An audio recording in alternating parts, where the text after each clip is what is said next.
Lazat sungguh rasa tomato dimakan bersama buahku ini. Kalau tidak kerana pidato, mana mungkin saya berada di sini. Sirih berlipat, sirih pinang, sirih dari Pulau Mutiara. Pemanis kata, selamat datang. Awal bismillah, pembuka bicara. Assalamualaikum warahmatullahi wabarakatuh. Salam sejahtera dan selamat pagi saya ucapkan. Pertama sekali, saya ingin memanjatkan penghargaan dan terima kasih kepada Yang Dihormati Ustaz Ahmad Syahrudin bin Tahar selaku pensyarah bagi subjek Kepimpinan Islam yang telah memberikan peluang keemasan untuk saya berpidato pada semester kali ini. Tak lupa juga selawat serta salam kita ke atas junjungan Nabi Muhammad sallallahu alaihi wasallam. Alhamdulillah, kita masih diberi nafas yang panjang dan semoga kita semua mendapat syafaat beliau di akhirat kelak. Allahumma amin. Pemula tutur bicara, tampilnya saya di sini adalah untuk menyampaikan maudhu pidato yang bertajuk adakah insurans dan takaful halal atau haram? Molek kiranya kita memperhalusi ta'rifannya, kerana tidak kenal maka tidak cinta. Skim perlindungan takaful antara kaedah pengurusan risiko efektif yang dapat memenuhi keperluan ummah masa kini. Menurut laman web insurans pula bermaksud satu bentuk pengurusan risiko terutamanya bagi jaminan terhadap risiko kemungkinan kerugian kewangan. Manakala takaful pula adalah satu pelan perlindungan berlandaskan syariah menggunakan konsep caruman atau tabarruk yang membolehkan peserta melindungi antara satu sama lain. Dahulu, telefon bimbit menjadi kemahuan ahli perniagaan. Kini sudah menjadi keperluan dan tidak terlepas dari genggaman. Dahulu, insurans dan takaful hanya kemahuan golongan berada. Kini sudah menjadi keperluan. Tidak boleh tidak, mesti ada. Hadirin yang dihormati sekalian, pada hari ini saya akan membicarakan dua hujah cabang utama. Yang pertama, perbezaan insurans dan takaful adakah halal atau haram? Manakala yang kedua adalah realiti yang berlaku pada hari ini. Saya mulakan hujah saya yang pertama. Apakah perbezaan takaful dan insurans? Sidang hadirin yang dimuliakan, sememangnya insurans plan lagi jauh lebih baik dan murah. Bila kita buat perbandingan, ia memang lagi baik. Memang kalah plan takaful dari segi manfaat. Ya, insurans melabur di dana syariah. Memang ada opsi tersebut, akan tetapi ia masih belum cukup menghalalkan semua mekanisme takaful ini. Kita pergi satu persatu kenapa insurans haram, takaful halal. Perbezaan paling kentara antara takaful dan insurans ialah akad. Itulah yang menyebabkan perbezaan yang menjadikan haram dan halal.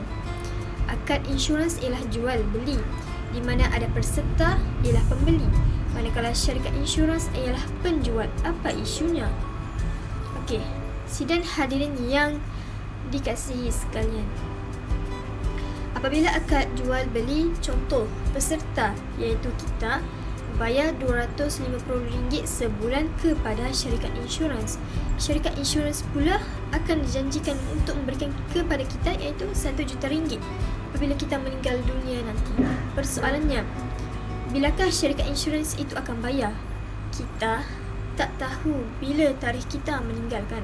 Mudah kata, kita tak tahu bila barang deliver kepada kita. Dalam hukum jual beli, kedua-dua penjual dan pembeli mesti mengetahui jelas keadaan barang dibeli, bila akan dihantar dan sebagainya. Dalam kes insurans, kita tidak tahu bila kita akan dapat barang ataupun manfaat tersebut.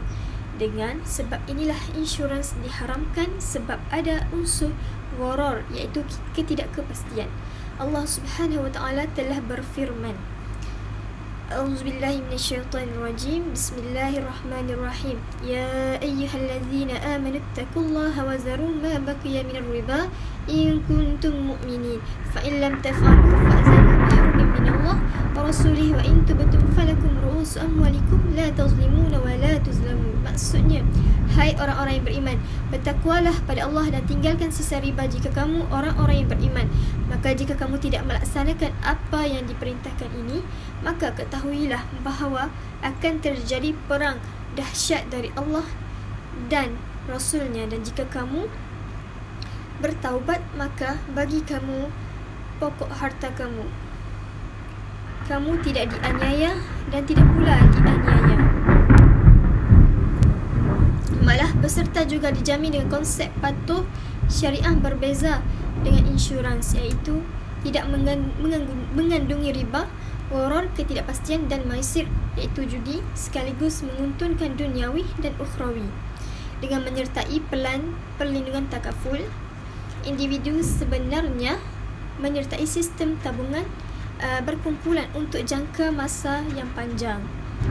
Konsep tabungan melalui pelan takaful adalah melalui sumbangan bersama sekumpulan peserta takaful seperti tafsiran Akta Perkhidmatan Kewangan Islam 2013 IFSA 2013. Hukum mengambil insurans sudah dibincangkan dalam Muzakarah Jawatan Kuasa Fatwa Majlis Kebangsaan bagi hal ehwal agama Islam Malaysia kali ke-80 yang bersidang pada 1 hingga 3 Februari 2008. Dari segi peranan dan tujuan takaful atau insurans adalah sama sahaja. Cuma yang membezakan keduanya adalah dari segi perjalanan operasinya, sama ada ianya berjalan mengikut apa yang ditetapkan syarak atau sebaliknya.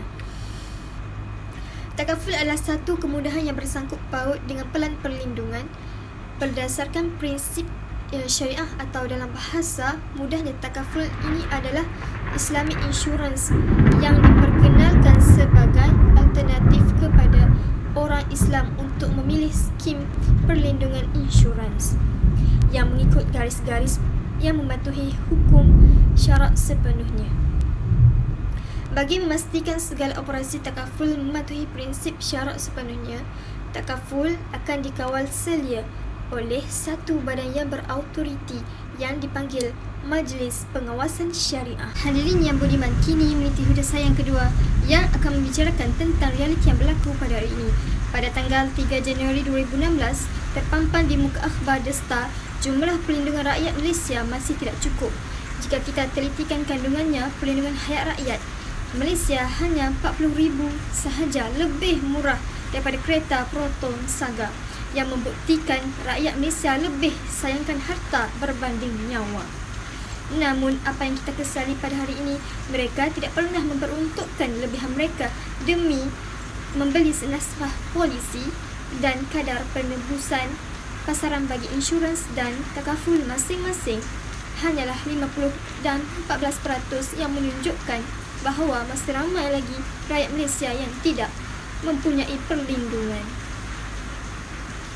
Rakan-rakan dan hadirin sekalian, berbeza dengan negara-negara barat, Malaysia mempunyai banyak syarikat takaful sebagai alternatif kepada syarikat insurans yang sedia ada.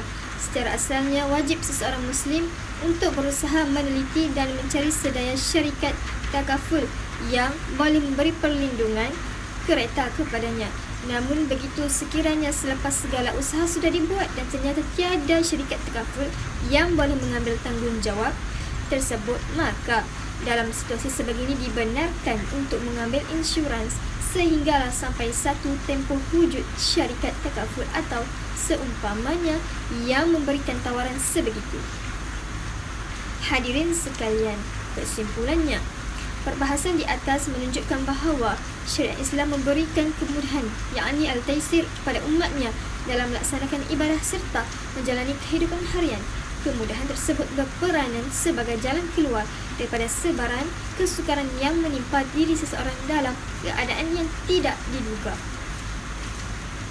Sekian sahaja pidato saya kali ini dan saya ingin memohon maaf sekiranya tersilap tutur bicara semasa menyampaikan pidato.